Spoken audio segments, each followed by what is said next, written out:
नमस्कार, खबरें अभी तक देख रहे हैं आप और मैं हूं आपके साथ तमन्ना अरोड़ा। ब्रेकिंग बुलेटिन में आपका स्वागत है। खबरों का आगाज करते हैं बड़ी खबर के साथ। पश्चिम बंगाल विधानसभा चुनाव के लिए दूसरे चरण के लिए मतदान हो रहा है। 8 जिलों की 142 सीटों पर मतदान हो रहा है। 11 बजे तक 40% वोटिंग हो चुकी है। 23 सीटों पर महिला वोटर्स की संख्या ज्यादा है। नादिया, इसके साथ ही पूर्व बर्धमान, हावड़ा, हुगली में मतदान हो रहा है। उत्तर दक्षिण 24 परगना, कोलकाता में मतदान हो रहा है। 142 सीटों पर 1448 उम्मीदवार मैदान में हैं। 4 मई को मतगणना होगी। तो दूसरे चरण के लिए आज मतदान हो रहा है और भारी संख्या में बढ़ चढ़कर जो वोटर्स हैं वो अपने मताधिकार का इस्तेमाल कर रहे हैं। 11 बजे तक 40% वोटिंग हो चुकी है। 23 सीटों पर महिला वोटर्स की संख्या काफी ज्यादा है। नदिया, पूर्व वर्धमान, हावड़ा, हुगली में मतदान हो रहा है। उत्तर दक्षिण 24 परगना, कोलकाता में मतदान हो रहा है। 142 सीटों पर 1448 उम्मीदवार मैदान में है, जिनकी किस्मत का फैसला जो है जनता के हाथ में है। जनता अपने मताधिकार का इस्तेमाल कर रही है और 4 मई को जो है मतगणना होनी है।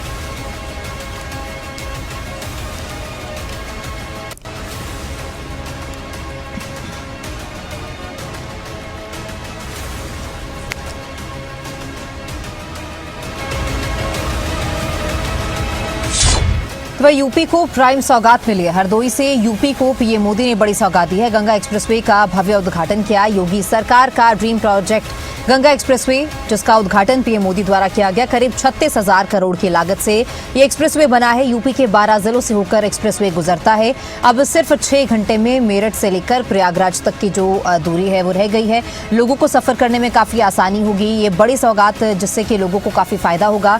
सीएम योगी का ड्रीम प्रोजेक्ट, जिसका प्रधानमंत्री मोदी की ओर से उद्घाटन कर दिया गया है। और काशी में बाबा के दर्शन करके भी वापस आ सकते हैं। साथियों, जैसे मां गंगा हजारों वर्षों से यूपी की और इस देश की जीवन रेखा रही है, वैसे ही आधुनिक प्रगति के इस दौर में उनके समीप से गुजरता ये एक्सप्रेसवे, ये यूपी के विकास की नई लाइफलाइन बनेगा। ये भी अद्भुत संयोग है कि पिछले 4-5 दिनों में मैं मां गंगा के सानिध्य में ही रहा हूं। 24 अप्रैल को मैं जब बंगाल में था तो मां गंगा के दर्शन किए थे और फिर कल तो मैं काशी में था। आज सुबह ही फिर बाबा विश्वनाथ, मां अन्नपूर्णा और मां गंगा के दर्शन करने का सौभाग्य मिला। और अब मां गंगा के नाम पर बने इस एक्सप्रेसवे के लोकार्पण का अवसर मिला है। मुझे खुशी है कि यूपी सरकार ने इस एक्सप्रेसवे का नाम मां गंगा के नाम पर रखा है। इसमें विकास का हमारा विजन भी झलकता है और हमारी विरासत के भी दर्शन होते हैं। मैं यूपी के करोड़ों लोगों को गंगा एक्सप्रेसवे की बधाई देता हूं।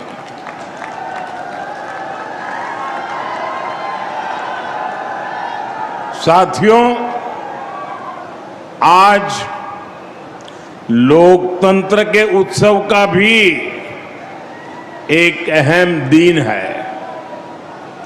बंगाल में इस समय दूसरे चरण का मतदान हो रहा है और जो खबरें आ रही हैं उनसे पता चलता है कि बंगाल में भारी मतदान हो रहा है। पहले चरण की तरह ही जनता वोट देने के लिए बड़ी संख्या में घरों से निकल रही है। लंबी लंबी कतारों की तस्वीरें सोशल मीडिया में छाई हुई है। पिछले 6-7 दशक में जो नहीं हुआ, जिसकी कल्पना भी मुश्किल थी, वैसे निर्भीक वातावरण में बंगाल में इस बार वोटिंग हो रहा है। लोग भय मुक्त होकर वोट दे रहे हैं। तो वही निकाय चुनाव को लेकर बीजेपी ने संकल्प पत्र जारी कर दिया है। पंचकुला में संकल्प पत्र जारी किया गया। सीएम नायब सिंह सैनी ने संकल्प पत्र जारी किया। पंचकुला, अंबाला, सोनीपत का मैनिफेस्टो जारी किया गया। रेवाड़ी नगर परिषद का भी मैनिफेस्टो जारी हुआ। बीजेपी प्रदेश अध्यक्ष मोहनलाल कौशिक का बयान है, कहा कि ये मैनिफेस्टो जनता को समर्पित है। तीसरी बार बीजेपी की सरकार बनेगी। मैनिफेस्टो की सभी बातों को पूरा करेंगे। भारतीय जनता पार्टी का जो विचार है कि जब भी हम संकल्प पत्र जारी करते हैं, अगले चुनाव में जाने से पहले उसको 100% अक्षर से पालन करते हुए पूरा करने का काम करते हैं। यही हमारी पार्टी की सोच है, यही हमारी सरकार की सोच है। और इसी सोच के कारण से हरियाणा प्रदेश में जो नॉन स्टॉप तीसरी बार भारतीय जनता पार्टी की सरकार बनी, ट्रिपल इंजन की सरकार बनी और बड़ी मजबूती के साथ ट्रिपल इंजन की सरकार, जहां 7 जगह चुनाव आज हो रहे हैं, 10 मई को वोटिंग होगी, वहाँ 3 मेयर हैं, एक परिषद का चुनाव है और 3 नगर पालिकाएँ। सभी जगह हमारे चेयरमैन के उम्मीदवार हैं। परिषद में हमारे वार्ड तक के हैं और निगम में भी हमारे वार्ड तक के प्रत्याशी हैं। तो मैं आप सबसे निवेदन करते हुए इतना ही विश्वास दिलाना चाहता हूं कि भारतीय जनता पार्टी इस संकल्प पत्र में कही गई बातों को 100% अक्षर से पूरा करते हुए इसका अनुसरण करने का काम हमारी जो भी जनता के आशीर्वाद से हमारी छोटी सरकार चुनने का काम होगा, 100% उसको पूरा करने का काम करेंगे। तो वही मुख्यमंत्री नायब सिंह सैनी का भी बयान आया। बीजेपी पर जनता का विश्वास बढ़ा है। बीजेपी जो कहती है वो करती है। पीएम मोदी के नेतृत्व में बीजेपी काम कर रही है। 217 संकल्प में से 63 संकल्प पूरे कर दिए गए। 153 संकल्प पर गति से काम हो रहा है। नगर निगम चुनाव मैनिफेस्टो में 20 संकल्प लिए गए हैं और मैनिफेस्टो में एक और संकल्प जोड़ा गया। हर शहर में हरित सिटी बनाई जाएगी। हर शहर में पौधारोपण का काम करेंगे। तो सीएम नायब सिंह सैनी की ओर से मैनिफेस्टो जारी कर ये बयान जारी किया गया है। इसमें एक और संकल्प जोड़ा गया है और कहा गया कि हर शहर में हरित सिटी बनाई जाएगी। भारतीय जनता पार्टी की सरकारें, उनके ऊपर जन का विश्वास निरंतर बढ़ता जा रहा है। साथियों, यह मेन कारण है कि जो भारतीय जनता पार्टी ने कहा है उसको अक्षरशः पूरा करने का काम वो भारतीय जनता पार्टी की सरकारों ने किया है। साथियों, इसके अलग भी अगर हम देखें, जो संकल्प पत्र में कहा उसको तो पूरा किया है, परंतु जो संकल्प पत्र में भी नहीं कहा है उसको भी धरातल पर उतारने का काम नरेंद्र मोदी जी के नेतृत्व में ये भारतीय जनता पार्टी सरकार कर रही है।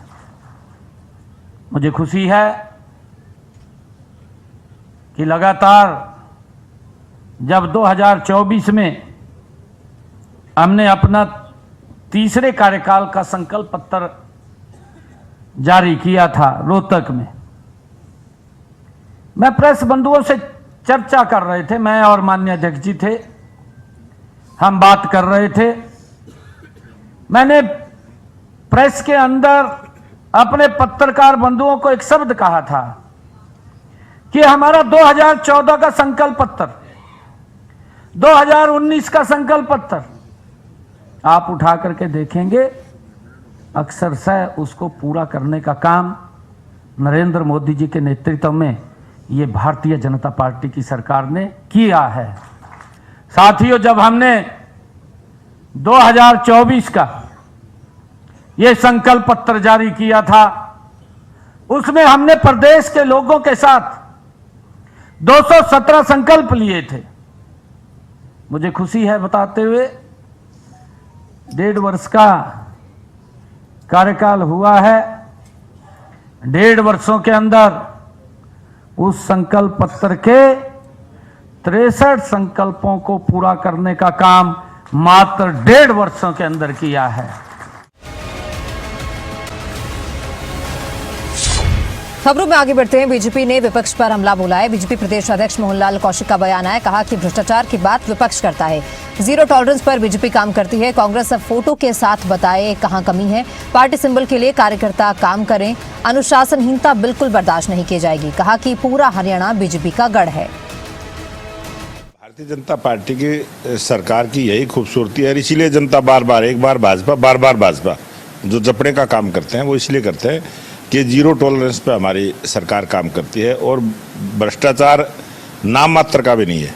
भ्रष्टाचार की बात जो विरोधी दल के नेता करते हैं वो कोई भी एक भी मुद्दा लेके आए कि फला चीज़ में ये भ्रष्टाचार हुआ है, वो मीडिया में कहने के लिए कहेंगे शहरों की हालत बदहाल है, सड़कें टूटी पड़ी है, पानी भरा हुआ है। वो गोलमोल बात करेंगे, वो प्रॉपर बताए कि किस रोड पे पानी भरा है, कहाँ की सड़कें टूटी हुई है, उसके फोटो जारी करें तो जनता की समझ में आए कि ये ग्राउंड पे भी जाकर वर्क करते हैं। हम ग्राउंड पे वर्क करते हैं, हम हर गली में जाते हैं, हर मोहल्ले में जाते हैं, हर सड़क पे हम रहते हैं, पार्कों में हम रहते हैं। हम जो रोज़ जिन समस्याओं से लोगों को सामना करना पड़ता है हम उनके टच में रहते हैं और उसको दूर करते हैं। नहीं, जो पार्टी में काम करते करते जो भी अब चुनाव लड़ रहे हैं हम उनको सबको पार्टी से निकालने का भी काम करेंगे, उनको पार्टी में, और जो कार्यकर्ता उनके साथ कोई घूमेगा उस पर भी एक्शन लेंगे।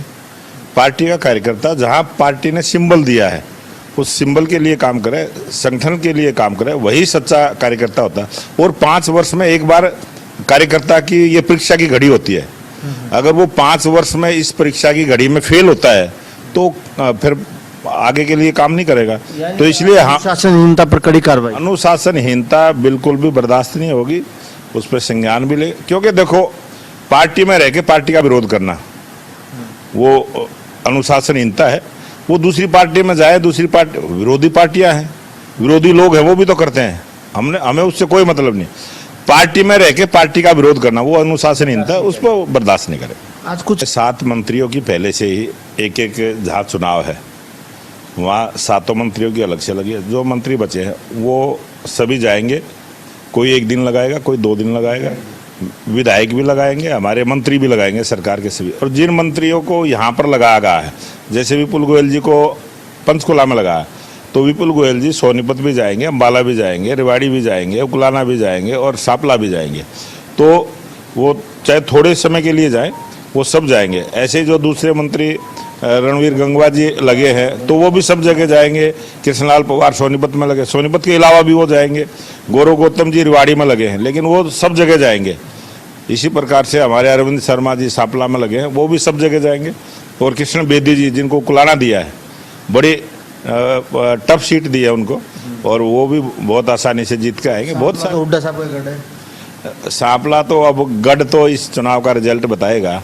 और ये पूरा हरियाणा, तीसरी बार जो सरकार बनी है, अब तो पूरा हरियाणा बीजेपी का गढ़ है।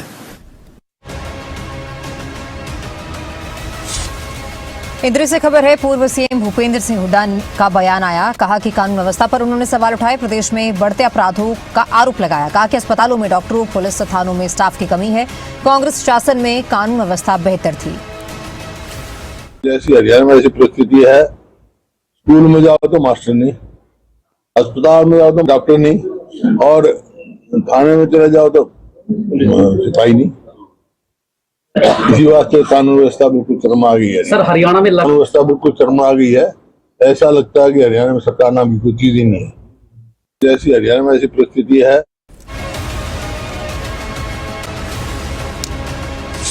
तो वह फरीदाबाद में जिला रोड सेफ्टी मीटिंग आयोजित की गई। डीसी आयुष सिंह ने सख्त दिशा निर्देश दिए। दिल्ली मुंबई एक्सप्रेसवे पर रॉन्ग साइड वाहनों पर कार्रवाई के आदेश दिए गए। गाड़ियों को चालान के साथ इंपाउंड करने के भी आदेश दिए। मॉडल रोड के लिए मानक चेकलिस्ट तैयार होगी। 1 सप्ताह में सुधारात्मक रिपोर्ट देने के निर्देश दिए। पैदल क्रॉसिंग के लिए हाईवे पर सुरक्षा उपाय तय किए गए हैं। 20 दिनों में संवेदनशील पॉइंट्स पर बैरियर लगाने के आदेश जारी किए गए।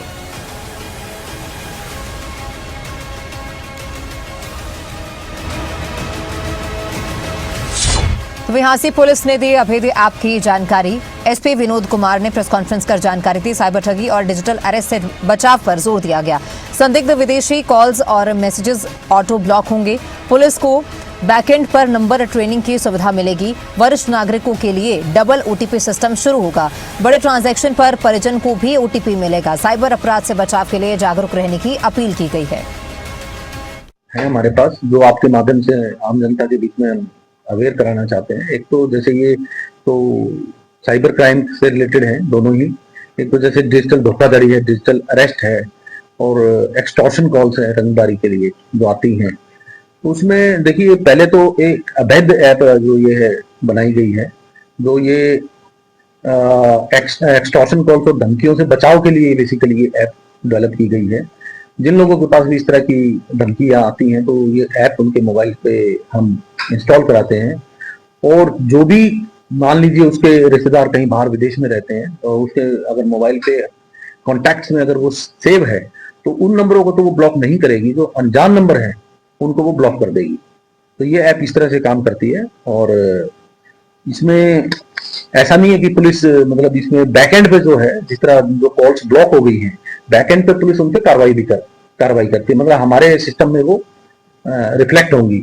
जो टारगेट है, मतलब जिस कंप्लेनेंट है या विक्टिम है, उसको वो कॉल्स नहीं सुनाई आएंगे उसके मोबाइल पे ना सुन।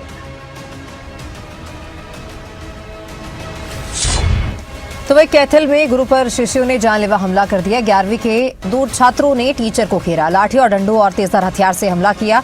एक बाहरी युवक भी हमले में शामिल था। स्कूल से लौटते वक्त टीचर पर हमला किया गया। घायल हालत में छोड़कर आरोपी मौके से फरार हो गए। पुलिस मामले की जांच पड़ताल में जुटी है। मामला तो सर ये है कि 2 बच्चे हमारे स्कूल में आए थे शनिवार को, और वो शनिवार को आने के बाद ये बोल के गए थे सर हम यहाँ एडमिशन लेंगे, तो सोमवार को भी आ गए। तो मैं क्लास ले रहा था सर वहाँ पे बच्चों की, तो क्लास में बच्चे थोड़ी बहुत शरारत करते हैं। मैंने उनको टोक दिया, बेटे सीधा बैठ जा, ऐसे नहीं बैठते। तो सर उन्होंने मुझे मतलब अच्छे शब्दों के साथ संबोधन नहीं किया और ये भी कहा कि बाहर निकलिए देख लेंगे। तो मैंने सोचा बच्चे हैं, चलो कोई बात नहीं, इस बात के ऊपर कोई गौर नहीं किया, चलो हो जाता है। तो सर मैं 1:30 बजे हमारे स्कूल की छुट्टी होती है, वहाँ से निकला मैं। बाज़ार में थोड़ा काम था 10-15 मिनट का। वहाँ जाने के बाद फिर मैं अपने रास्ते गांव के लिए निकल पड़ा। मुझे इसके बाद बात के बारे में पता नहीं था, मतलब भाई क्या ये करेंगे क्या नहीं करेंगे। साथ में मेरे गुड़िया जाती है, मेरे नाम की गुड़िया है जो कि मेरे साथ में ही थी। और सर उन्होंने मतलब रास्ता रोक रखा था मेरा, और फिर मेरे साथ मतलब लाठी से, डंडे से और तेज़ धारदार हथियारों से हमला किया। तो मैं मौके पर ही मतलब वहाँ बेहोश हो गया था सर। पता नहीं है मेरी बच्ची मतलब कैसे वहाँ तक सेफ रही या मतलब मुझे हॉस्पिटल में कैसे पहुँचाया गया। आगे बढ़ते खबर नूर से है। 12 दिन के बाद कुएं से महिला का शव बरामद हुआ। बछड़ा गांव के जंगलों में कुएं से शव मिला है। 26 वर्षीय हसीना का शव पत्थर से बंधा मिला। शव मिलने से इलाके में सनसनी फैल गई है। पुलिस ने 3 घंटे की मशक्कत के बाद शव को बाहर निकाला। परिजनों ने पति रफीक पर हत्या के आरोप लगाए हैं। अभी तक इसमें यही जानकारी है, देवला नंगली से हसीना नाम की 26 साल की औरत गायब थी। इसमें एफआईआर दर्ज है मिसिंग की 24 तारीख को। तो इसके मायके वाले हैं, उन्होंने पहचाना है कि ये उसी हसीना नाम की लड़की की डेड बॉडी है। शुरुआती जांच में क्या? शुरुआती जांच में अभी ये पोस्टमार्टम इसका करवाया जाएगा। पोस्टमार्टम के बाद और ये जो इसके घर वाले अगर कोई और शिकायत किसी भी तरह की करते हैं तो उसके आगे कार्रवाई की जाएगी। हिमाचल का पड़ोसी राज्यों पर एंट्री टैक्स। पड़ोसी राज्यों से हिमाचल में रेत बजरी पत्थर लाने वाले वाहनों पर एंट्री टैक्स लगेगा। 1000, 1500, 3000 रुपए एंट्री शुल्क जो है वो लागू हुआ है। चेक पोस्ट संचालन और इंफ्रास्ट्रक्चर शुल्क लागू हुआ। हिमाचल सरकार ने अधिसूचना जारी कर दी है। अवैध खनन गतिविधियों पर रोक लगेगी। तो एंट्री टैक्स को लेकर सरकार ने नियमों में कुछ बदलाव किए हैं। बता दें कि बजरी पत्थर लाने वाले वाहनों पर भी एंट्री टैक्स लगेगा। 1000, 1500, 3000 रुपए एंट्री शुल्क लागू हो चुका है।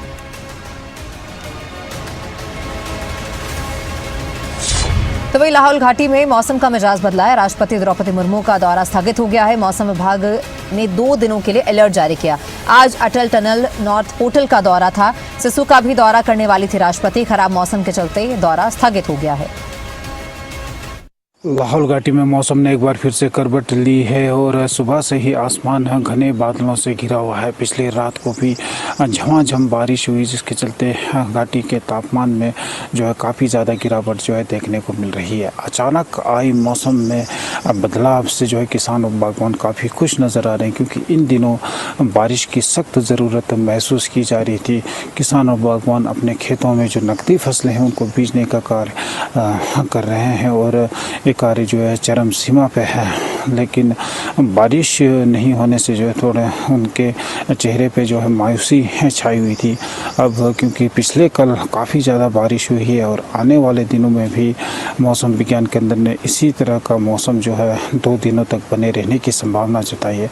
तो ऐसे में देखना होगा कि मौसम जो है आने वाले दिनों में क्या करवट लेता है, किस प्रकार से जो है लोगों को, खासकर किसानों और बागवानों को राहत प्रदान करता है। वहीं जो महामहिम राष्ट्रपति का जो अटल टनल रोहतांग के नॉर्थ पोर्टल सिसु का प्रस्तावित दौरा था, आज 29 अप्रैल को वो जो है मौसम के ख़राब होने के चलते जो है स्थगित हो गया है। इस प्रकार की सूचना जो है प्रशासन की तरफ से दी गई है। खबरें अभी तक के लिए लाहौल स्पीति से प्रेमलाल। ब्रेकिंग बुलेटिन से आगे बढ़ते अगली खबरों का रुख करते हैं। मुख्यमंत्री डॉक्टर मोहन यादव की अध्यक्षता में आयोजित मंत्रिपरिषद की बैठक में मध्य प्रदेश के विकास और बुनियादी ढांचे से जुड़े हुए कई महत्वपूर्ण निर्णय लिए गए हैं। बैठक की शुरुआत वंदे मातरम के गान के साथ हुई, जिसके बाद एमएसएमई मंत्री चैतन्य कश्यप ने कैबिनेट के फैसलों की जानकारी साझा की। सरकार ने कुल 53,000 करोड़ की विभिन्न योजनाओं को साल 2031 तक जारी रखने का बड़ा फैसला किया है। कैबिनेट ने शाजापुर जिले की लखुंदर उच्च दाब सूक्ष्म सिंचाई परियोजना को प्रशासनिक स्वीकृति दे दी है और इस पहल से उज्जैन और शाजापुर जिलों की 9,000 हेक्टेयर भूमि सिंचित हो सकेगी। साथ ही लोक निर्माण विभाग की 26,311 करोड़ की 5 प्रमुख परियोजनाओं को निरंतर रखने पर सहमति बनी है। इसमें केंद्रीय सड़क अधोसंरचना निधि और भवनों की मरम्मत जैसे कार्य शामिल हैं। स्वास्थ्य सेवाओं को सुदृढ़ करने के उद्देश्य से भोपाल के गांधी चिकित्सा महाविद्यालय में 134 पीजी सीटों की वृद्धि के लिए 80 करोड़ रुपए के निर्माण कार्यों को कार्योत्तर स्वीकृति दे दी गई है। इसके अतिरिक्त रेवा की श्यामशाह चिकित्सा महाविद्यालय में सुपर स्पेशलिटी अस्पताल के विस्तार के लिए 174 करोड़ की पुनरीक्षित राशि को मंजूरी मिली है।